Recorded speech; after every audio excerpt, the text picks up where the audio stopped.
Alors, on va voir ensemble comment on fait pour utiliser les trois panneaux qui s'appellent les IntelliPan dans VoiceMeeter. Donc il y a trois panneaux là parce que je suis sur l'édition Potato. Les autres éditions n'ont pas le troisième panneau qui est celui de la modulation, mais je vais expliquer les trois quand même. Donc le premier, c'est un panneau qui concerne la spatialisation, qui va être utile pour faire deux choses. C'est soit créer de la distance entre la source et la personne qui écoute. Donc la personne d'écoute, c'est toujours pareil, c'est au centre ici, là. Tu vois, quand tu as ce schéma-là, la personne s'écoute, là, qui écoute, en l'occurrence, c'est toi. Donc toi, tu es ici. Et la source, bah, là, en l'occurrence, sur cette piste, c'est ma voix. Donc je peux décider de me mettre à droite, proche de toi. Donc c'est-à-dire que je vais me mettre en bas de l'image à droite. Si je veux me mettre au fond de la pièce, qu'on voit à peu près comme un carré, quoi, je vais me mettre là. Donc là, je suis parti au fond à droite de la pièce. Donc tu peux entendre des réflexions comme des échos de ma voix. Donc c'est un effet de réverbération. Voilà, c'est tout ce que ça fait.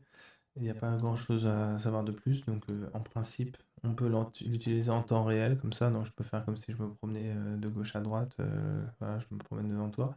Mais sinon, pour un usage passif, c'est-à-dire où tu viens pas l'utiliser en même temps que tu parles, je pense que ça peut être intéressant de créer déjà un peu de spatialisation avec tes différentes sources, en imaginant par exemple que tu as plusieurs personnes qui vont prendre la parole et que c'est toi qui gères les entrées, les sorties, etc.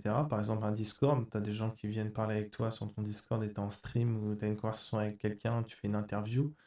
Bah, ça peut être pas mal que la personne que tu interviews, tu la mettes sur cette piste-là, par exemple, et tu vas la placer au centre vraiment en face de l'auditeur parce que c'est elle la personne importante dans l'interview.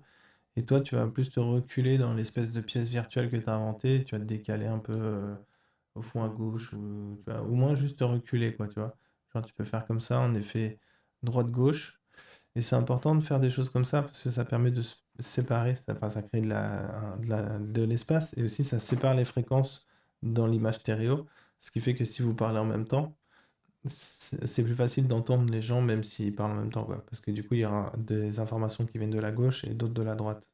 Donc voilà, moi je conseille pas mal d'utiliser ça sans en abuser non plus. C'est-à-dire que si c'est juste pour ma voix, le meilleur truc à faire, c'est de laisser en position standard. Tu vois, si c'est à que ma voix tout seul comme là, c'est ça la position idéale, hein. Ça sert vraiment à rien ou presque à rien de faire ça, sinon faire un petit effet de style. Mais le meilleur effet de style, ça sera d'être bien devant, bien en face. Donc voilà. Maintenant, le second panneau, c'est un EQ. Donc là, c'est pour ça que je t'ai mis ce panneau-là aussi qui est un EQ. Donc il fait trois choses celui-là. Il fait soit un boost comme celui-là, tu vois, comme ce que tu entends. Soit tu peux faire ça en ajoutant donc un low shelf.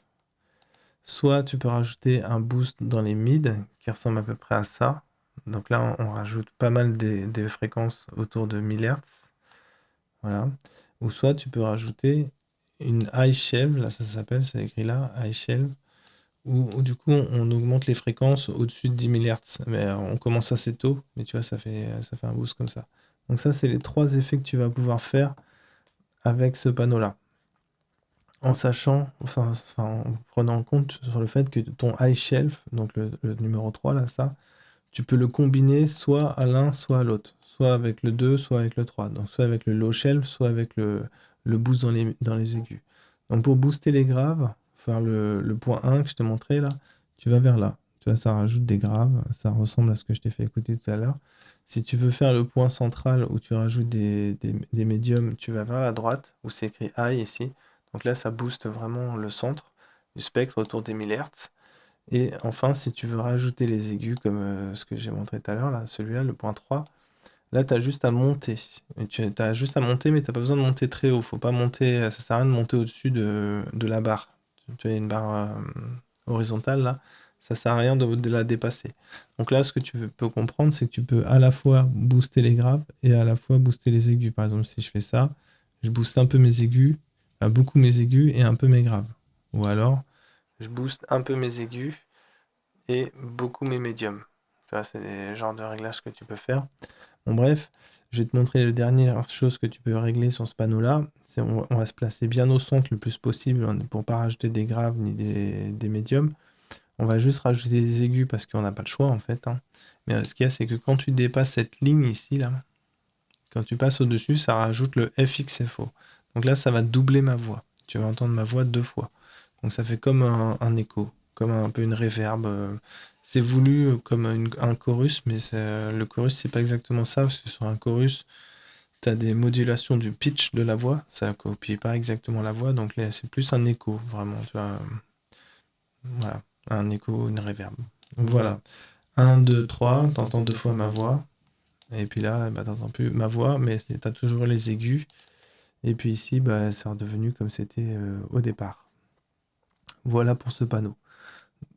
Dernier panneau, c'est un outil pour faire de la modulation. Donc avec ça, tu vas pouvoir faire 3 effets que moi j'arrive à retrouver et que je peux te montrer. Avec en gros un générateur de fréquence. Ici, il y a ce qu'on appelle un LFO. Donc c'est un générateur de très basse fréquence. C'est en anglais LFO, mais en français, on traduira ça par générateur de très basse fréquence. Donc voilà ce que ça fait. Ça fait soit une sinusoïde, donc soit ça fait une fréquence qui ressemble à ça, à des vagues. Donc ça passe par la valeur 0, par la valeur positive, par la valeur la plus positive et la plus négative au niveau des intensités du signal. Mais ça passe par tous les états. Et ça fait ça continuellement. Tu vois, ça passe par 0, puis ça va jusqu'à la valeur positive dans le temps, puis ça redescend au 0, ça va à la valeur négative. Ça, c'est la sinusoïde. Donc ça peut, là, on a une sinusoïde, on va la voir ça. Et on va avoir aussi le signal carré. Donc c'est du coup une fréquence qui a une forme d'onde en carré. Donc là, c'est soit une valeur positive, puis la fraction de seconde après, valeur négative. Puis ça dure, puis positif, négatif, positif, négatif. Donc à chaque fois, c'est le signal avec l'amplitude maximum, mais en full négatif ou full positif. Tu vois, il n'y a pas d'état, il n'y a pas de variation. Il y a pas, c'est soit plus ou soit moins, mais c'est jamais un entre-deux, quoi. Alors que là, il y a vraiment tous les états. Donc avec ces deux fréquences-là, ces deux formes d'ondes-là, en les faisant onduler à différentes vitesses, en faisant varier la période plus ou moins vite, en fait, on va pouvoir créer des différents effets. Donc le principe, c'est qu'il y a toujours ma voix, il y aura toujours ma voix, mais elle va être doublée avec l'effet de la modulation. C'est-à-dire que ma voix, elle va être doublée et elle va être envoyée dans un générateur de fréquences qui va filtrer ma voix en modifiant le pitch. C'est-à-dire que la variation de la fréquence, comme on a vu là, les variations, elles vont appliquer un changement de hauteur de note. Le pitch, c'est ça, c'est la hauteur de note. Donc c'est oh, ça va faire un effet comme ça, par exemple, sur une sinusoïde. Alors que sur la forme d'onde en carré, ça va faire soit oh, oh, oh, oh, oh, ça va faire deux états, quoi. Ce qu'il y a, c'est que bah, je vais te faire écouter, ça sera plus simple, hein, tout simplement. D'abord, je te fais bien écouter les effets, et après, je te montrerai des exemples d'utilisation concrète de ce que éventuellement tu peux faire de ça. C'est pas grand-chose, c'est que des effets spéciaux de toute manière. Donc, en gros, dans la partie gauche, quand tu divises c'est la verticale. La partie gauche, c'est un générateur de forme d'onde sinusoïdale. Et dès que tu te décales un tout petit peu, ça met en route le générateur d'onde sinusoïdale, mais il va onduler lentement. C'est-à-dire il fait peu de fréquences par seconde. Et plus tu vas vers la gauche, jusqu'au maximum, là, jusqu'au bord, et plus il va accélérer. Et de l'autre côté, ça va être pareil. Si tu te décales un petit peu sur la droite, ça va faire aussi une onde, mais là, ça ne fera pas une sinusoïde de ce côté, ça fera la forme d'onde carrée. Et plus tu vas aller vers le bout à droite, et plus la variation, la période va être courte, donc plus les changements d'état vont être rapides. Voilà. Donc, je vais te faire écouter deux positions, deux, trois positions avec la sinusoïde. Je vais mettre plutôt le bouton tout en haut pour que tu entendes bien l'effet qui est produit par le LFO. Donc, je vais mettre aussi le curseur tout en haut. Donc là, ma voix va être difficile à comprendre. Donc, je vais juste faire un son avec ma voix. Je vais tenir une note, en fait. Donc, je te fais écouter ça pour entendre la différence de vitesse de l'oscillateur.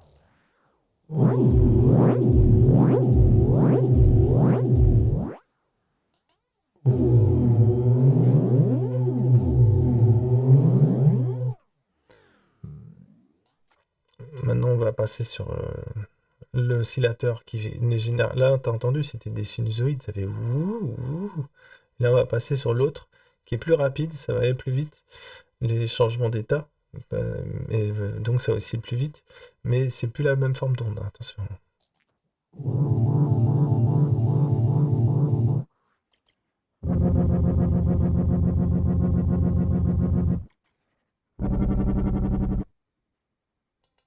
Donc voilà, comme tu as pu remarquer, à droite, ça va beaucoup plus vite.